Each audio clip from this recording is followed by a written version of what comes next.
Welcome to the Redvee TV instant reaction, supported by A-Star Recruitment for the 2020 season, following St Helens' 32-0 victory over the Toronto Wolfpack here in Toronto, Warrington.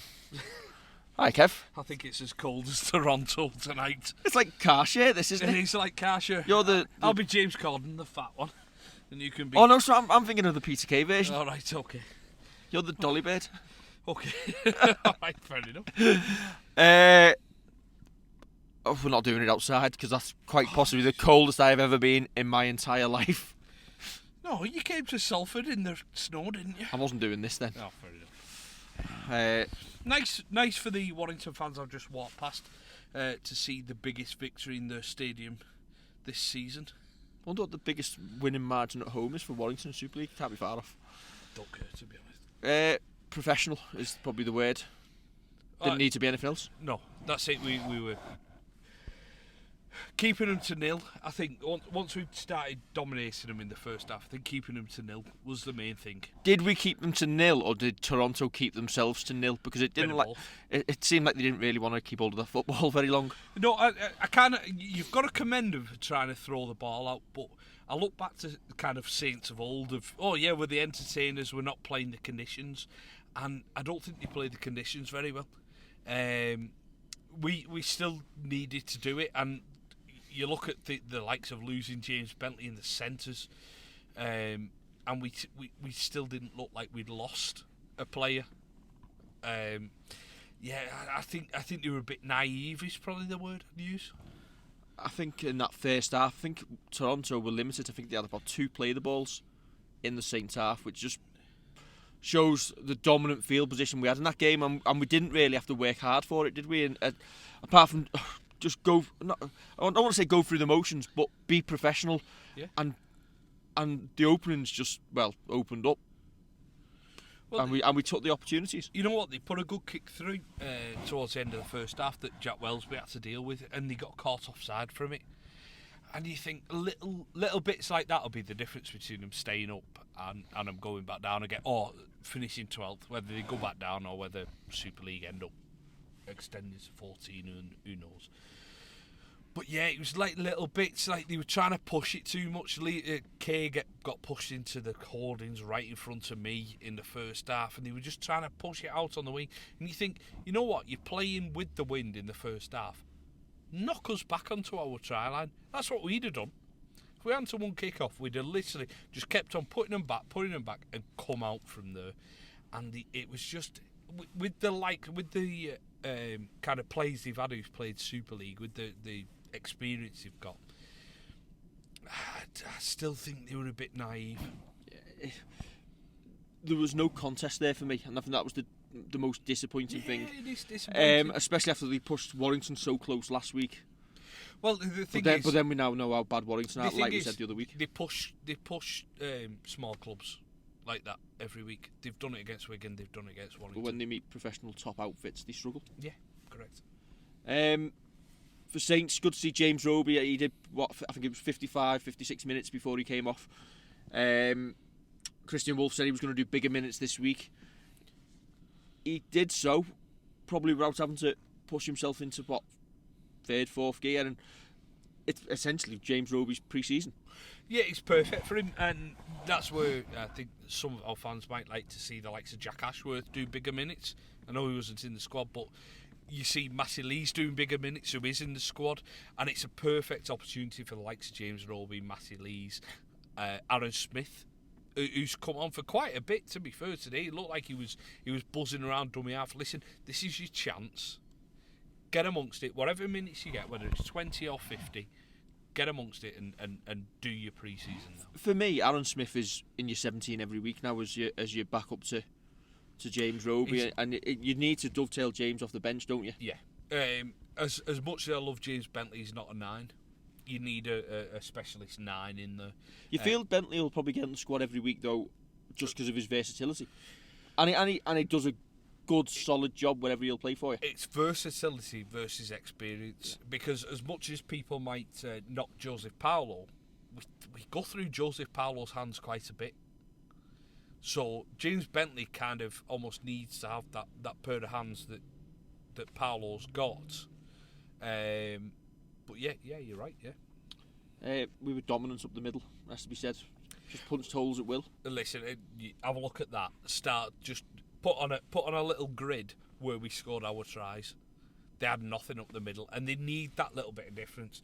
Listen, we've got Luke Thompson, who'll punch holes in defences in the NRL next year. We've got Alex Walmsley, who is, as I say, like a Scott Taylor, like a Liam Watts, something a little bit different up front. Big, awkward to put down. What have they got? I don't think they've got an awful lot that kind of makes things a little bit different. They might have big names where you've got Sonny Bill Williams and John Wilkin in your pack. But did Toronto need a Sonny Bill Williams at this stage? Yeah, they probably do. They probably do to kind of draw the attention to him. But what they also need is almost, I don't know. Is it not a vanity project though? A little bit. No, I don't think so. Would they have not been better, rather than going for the one big name sign, just made themselves a solid outfit who'll make sure that they'll stay in this league? Because at this moment in time, and I'm not a Toronto hater, but I'm struggling to see where the wins are going to come from. I think their issue is they're paying too much for some average players. So they need a Sonny Bill Williams, but they've already paid too much for wingers, centres, who might win you the odd game. And we've got two great centres, two great wingers. But do you need to pay them the maximum? Is it a case of, though, did they pay too much to get them to come down to play in the Championship, and then have been lumbered with the contracts and that, and just to get themselves up, and it's 100%. Short-term thinking without the long-term plan, maybe? 100% though. They do need a big lad up front who is awkward, who can offload. There's not many of them about. And if they'd have thrown the money at that a little bit more, possibly. But I think potentially they're paying players who aren't getting first-team jerseys too much money. And where they've got a kind of, the squad has got to be a little bit, where you go to our call it number 22, 23 onwards in our squad, and we won't be paying them the massive amount. You almost get the feeling that from the 17 down, they're still getting a good wedge. Yeah. They're pushing the salary cap, and that's probably where they've gone wrong. That's possibly where Brian Noble has ended up not at the club anymore. If Toronto or Warrington do finish bottom, will they be kept in Super League, do you think? Yeah, 100%. Either of them. Either of the poor teams. I can almost see even a Hull KR or a Wakefield being kept in. I can see us extending to 14. Personally, anyway. But, one of the poor teams like Toronto, Hull KR, Wakefield, Warrington, yeah, definitely.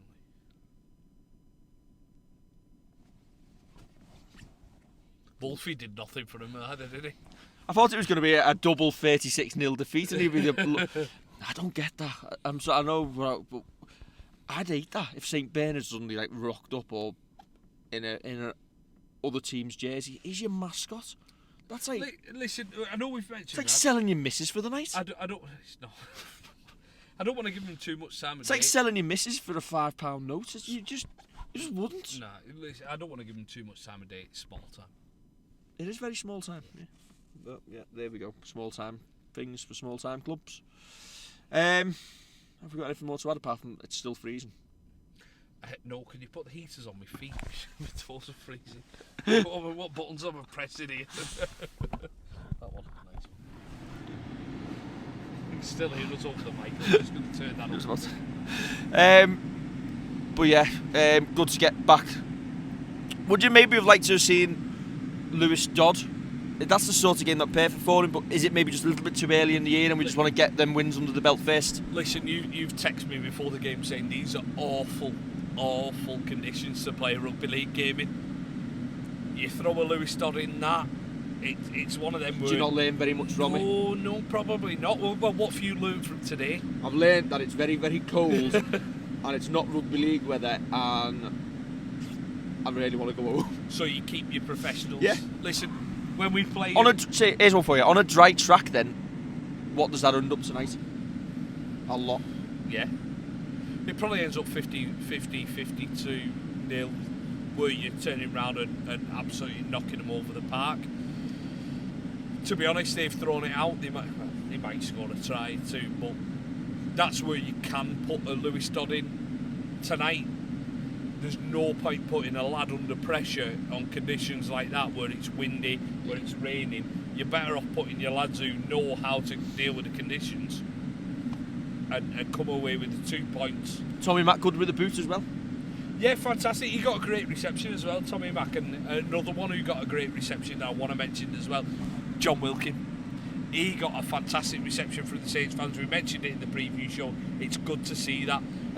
Tommy Makins, you forget that it's almost still, he's 3 games into his season now, and he's still running in like a second rower who's playing on the wing. You don't realise that next year's potentially his testimonial year. That's how long he's been in the team, and he still looks fresh as a daisy. Yeah, thanks for making me feel older, David. Right, don't forget to like, share and subscribe. I'm going to go and rub Kev's toes. You're not going to say no in this weather, are you? No, not a chance.